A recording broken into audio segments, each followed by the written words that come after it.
খেলো না। সকাল সকাল উঠেই লেগে পড়লাম খোলাটা ঠিক করার কাজে। এই তো গরম পানি দিয়ে ঢিমু আছে, এটা একটু জাল করে নিচ্ছি। এইদিকে রুবে আপা মাংস কাটাকাটির কাজে লেগে গেল। এটা হচ্ছে কোরবানের মাংসর লাস্ট প্যাকেট। এই তো সবগুলো মাংস একসাথে কষিয়ে নিব, এবং এখানে আসলে অনেকগুলো মাংসই ছিল, প্রায় 4 কেজি, 4 কেজি না হলেও 3 কেজি 3.5 কেজি হবে, আমার এরকমই মনে হয়েছে। তো আমি 2টি পাত্রে মাংসগুলো আলাদা করে নিচ্ছি।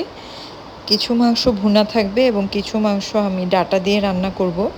আমাদের এইদিকে ডাটা দিয়ে গরুর মাংস সবাই অনেক পছন্দ করে, তো আমি তো রান্না করব। যদিও মোটা ডাটা দিয়ে রান্না করে আমার কাছে ছিল না, যেমন পেয়েছি বাজার থেকে ওইটা দিয়ে রান্না করছি।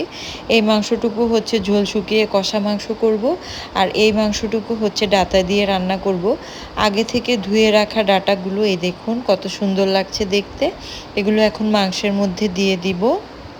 যেহেতু আমি আগে থেকেই মাংসটা কষিয়ে রেখেছিলাম, মাংস মোটামুটি আপনার 70% কুকড হয়ে গেছে।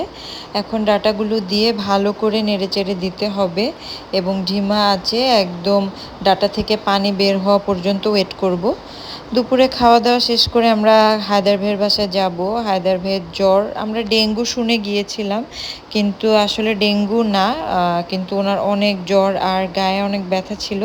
তো সবাই কথা বলছিলাম। এই তো এদিকে ঐশী আর সামিয়া, ঐশী হচ্ছে আমার কাজিন, সামিয়া আমার ভাগ্নি, ওরা দুইজন বসে বসে আড্ডা দিচ্ছিল। আর এটা হলো হায়দার ভাইয়ের নতুন বাসা। বাসাটা অনেক সুন্দর, খোলামেলা ছিল। আর এই তো ভাবি এইদিকে আমাদের জন্য চা বানাচ্ছে। জ্বরের রোগী দেখতে এসেছি, ফল ফ্রুট ডাব, মামি অনেক কিছু নিয়ে এসেছিল। এই তো সবাই এখানে বসে কথা বলছে, আর আমি ঘুরে ঘুরে সবাইকে দেখাচ্ছি। এখানে ভাবি আমাদেরকে কিছু আঙ্গুর, তারপরে হচ্ছে পেঁপে, কলা এগুলো খেতে দিয়েছিল।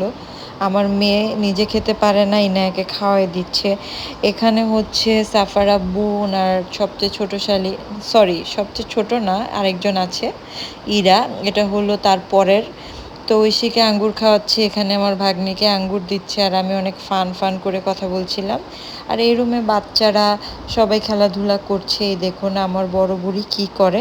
এখান থেকে বের হয়ে আমরা পপিয়াপুর বাসায় চলে গিয়েছিলাম, একটা কাজ ছিল, আসার সময় শাক নিয়ে বাসায় চলে আসলাম। আজকের জন্য এতটুকু, ভালো থাকবেন।